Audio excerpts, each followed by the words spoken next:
A Russian squad is pinned in the tree line, waiting for the moment combat usually turns familiar again. The point where something loud arrives, something human advances, and the danger becomes readable. That moment never comes. What emerges instead is low to the ground and steady in its movement, closing distance without urgency and without hesitation. Tracks press forward. A camera adjusts. The weapon stays level, as if recoil and resistance have already been factored in. Nothing about it suggests desperation because it doesn't need to. The soldiers register the machine gun first, then the optics, and then the realization settles in all at once. Any attempt to engage would light them up for eyes already in the sky. Any effort to reposition would carry them into ground that has been mapped long before they arrived. Staying still doesn't freeze the situation either, because the thing approaching them doesn't wait for permission, fatigue, or fear to intervene.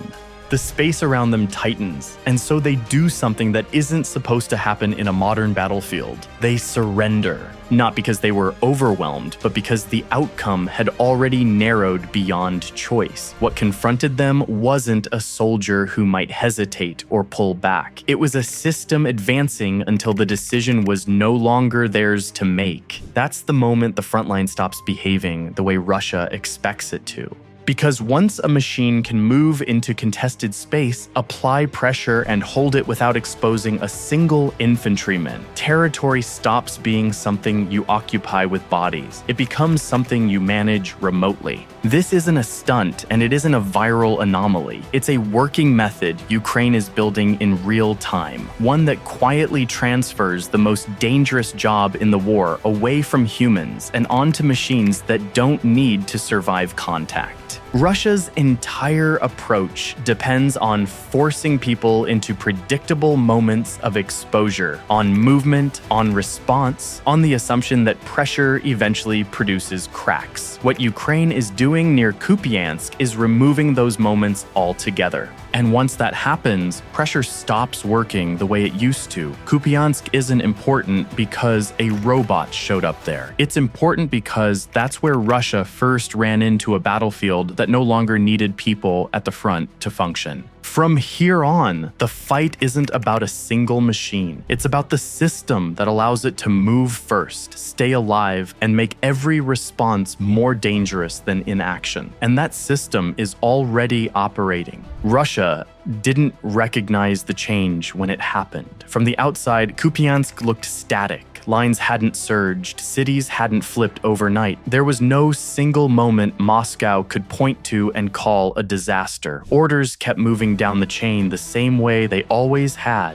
and units kept being told to probe, pressure, and advance. What changed was the cost of finding out whether any of that still worked. Russian forces approaching the area began running into consequences before they encountered resistance. Routes that had once been usable started producing losses without warning. Small movements triggered reactions that arrived faster than expected. Larger movements never stayed invisible long enough to matter. Contact didn't disappear, it moved earlier, and once that happened, the front stopped behaving like a place you cross. It started behaving like a condition you're trapped inside. Ukraine's kill zones around Kupiansk weren't designed to peak and fade. They were built to persist. Drones stayed in the air long enough to recognize patterns instead of just targets. Movement was cataloged instead of merely punished. The same paths produced the same outcomes over and over until Russian units stopped treating them as options at all. That permanence mattered. Because once movement itself becomes predictable, the side-watching gets to decide when anything happens next. This is where ground drones stopped being support tools and started becoming structural. Inside a space already controlled from above, the ground didn't need speed. It needed presence. Machines could afford to move slowly because time no longer worked in Russia's favor. A UGV could advance into ground infantry, couldn't cross safely, and stay there without creating urgency for its own side. That patience reshaped every interaction. Russian units couldn't reposition without being seen. Attempts to suppress didn't buy safety. Waiting no longer restored advantage because the thing creating pressure didn't rotate out or lose focus. It simply stayed where it was meant to be. Armed platforms like the TW 7.62 weren't built to win fights on their own. They were built to exist where soldiers couldn't, long enough for everything else to converge around them. That's why the weapon mounted on them mattered less than people assume. A machine gun doesn't resolve a fight quickly. It keeps it open. It creates enough danger to force attention without ending the interaction outright. In a battle space already watched from above, that delay is lethal. Every reaction becomes data. Every response sharpens the picture for systems already waiting. The ground drone doesn't finish anything. It makes finishing unavoidable. Russian doctrine has always relied on human pressure, on the expectation that sustained contact produces mistakes, on the belief that fear and exhaustion eventually create openings, that logic breaks when the first thing applying pressure doesn't experience either. A machine doesn't rush because it senses weakness. It doesn't pull back because resistance stiffens. It doesn't misjudge momentum. It does exactly what it's instructed to do and nothing else. That consistency is what Russian units struggled to adapt to. Shooting at the drone solved nothing. Moving around it exposed more than staying still. Waiting it out only extended the period where the surrounding space remained hostile. Over time, something quiet happened. Russian assaults didn't stop because they were repelled. They stopped because effort no longer produced advantage. Losses arrived before progress. Exposure came before contact. Fatigue accumulated without any sense of forward motion. Momentum didn't collapse dramatically. It dissolved. And that's what made this worse than a setback. Territory can be retaken. Initiative is harder to rebuild. Ukraine didn't need to drive Russian forces back to change the balance. It only needed to make advance feel unrewarding. Each attempt activated the same cycle. More drones entered the air. More ground became unusable. More space turned into something Russian units had to endure rather than traverse. The front hardened instead of shifting. This wasn't about a robot being fearless. It was about Ukraine realizing that courage no longer needed to be the first requirement for contact. Machines could absorb uncertainty. Soldiers could stay back until outcomes were already shaped. Russia, by contrast, had to keep exposing people just to learn where it stood. That asymmetry didn't announce itself. It simply kept working. What makes Ukraine's use of ground drones dangerous isn't the machines themselves. It's the speed at which Ukraine turns battlefield problems into working solutions. Most militaries treat new technology as a future project. A proposal gets written, a committee debates it, a prototype appears years later, usually after the conditions that made it relevant have already changed. Ukraine doesn't have that luxury. Near Kupiansk, ground drones didn't appear because someone approved a long-term development plan. They appeared because soldiers needed a way to operate in spaces where staying alive for more than a few minutes had become unrealistic. So Ukraine stopped waiting for perfect systems and started deploying usable ones. That shift matters more than any single platform, because once iteration replaces bureaucracy, adaptation becomes constant. The earliest ground drones weren't built to fight. They were built to move. Supplies first, ammunition, batteries, medical kits, anything that needed to cross terrain already saturated with drones and artillery without drawing human casualties. Once those platforms proved they could survive, the logic changed. If a machine could move reliably through a kill zone, then the question wasn't whether it should carry a weapon. It was why it wasn't already doing so.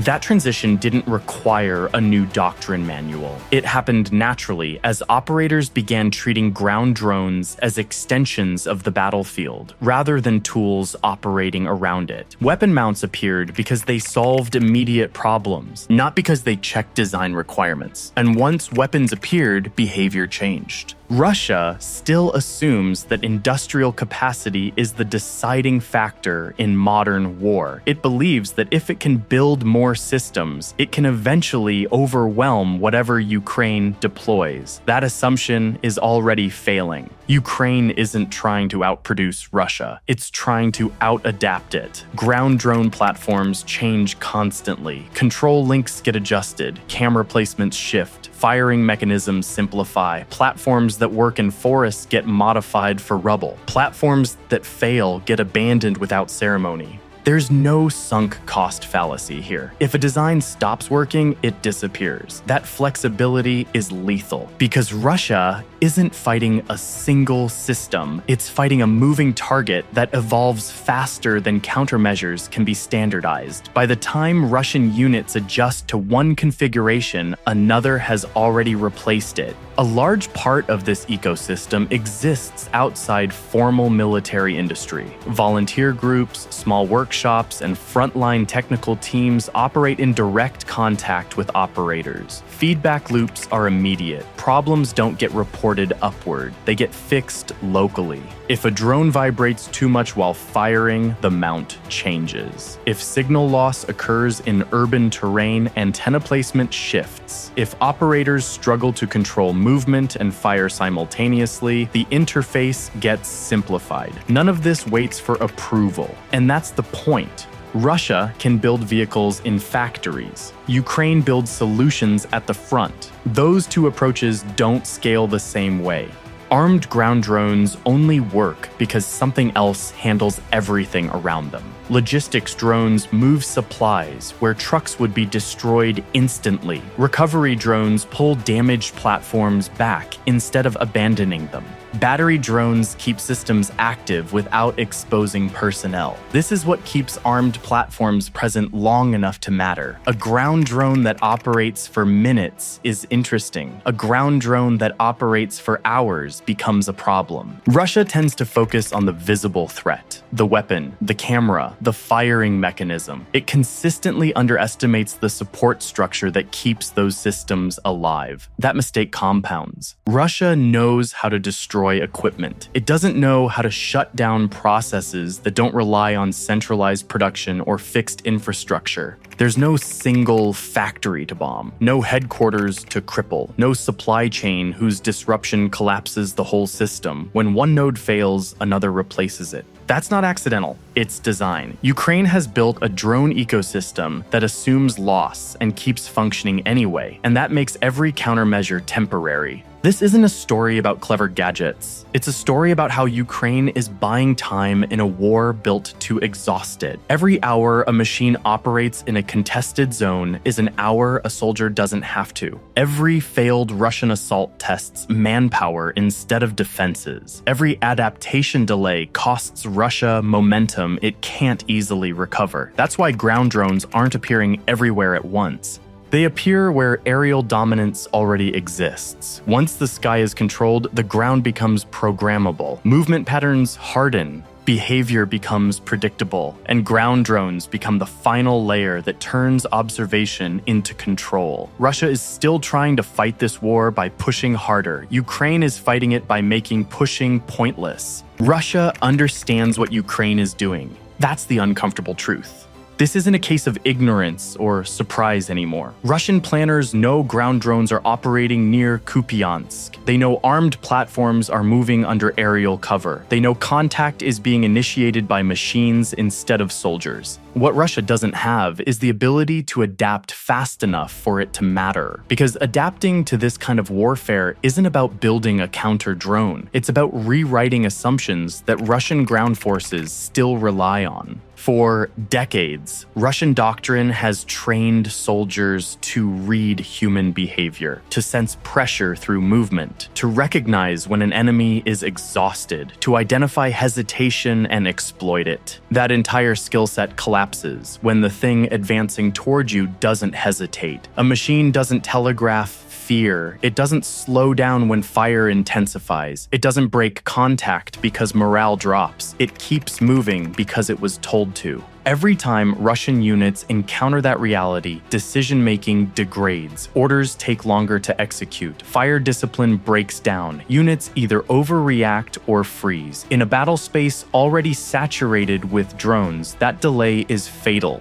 Russia can build ground drones, it already is, but copying the platform doesn't copy the environment it operates in. Ukraine's ground drones don't work because they're advanced. They work because they're deployed at the exact moment when Russian options are already constrained. They appear only after aerial dominance is established. They move only when surveillance coverage is complete. They advance only when every enemy reaction has already been mapped. Drop the same robot into a chaotic fight and it dies quickly. Drop it into a space where every response triggers consequences and it becomes leverage. That's the gap Russia can't close quickly, because doctrine isn't a product you order. It's something you grow over time, and Ukraine is already years ahead in adapting it to real combat. Before these systems change territory, they change behavior. Once Russian soldiers accept that first contact might not involve another human, something fundamental breaks. Cover stops feeling reliable. Night stops offering safety. Waiting stops being a valid tactic. Even when no ground drone appears, the possibility forces caution. Movements slow. Recon hesitates. Units cluster tighter than they should. Ukraine doesn't need these machines everywhere. It only needs Russia to believe they could be anywhere. That belief spreads faster than any physical deployment ever could. And unlike equipment losses, psychological damage doesn't get replaced.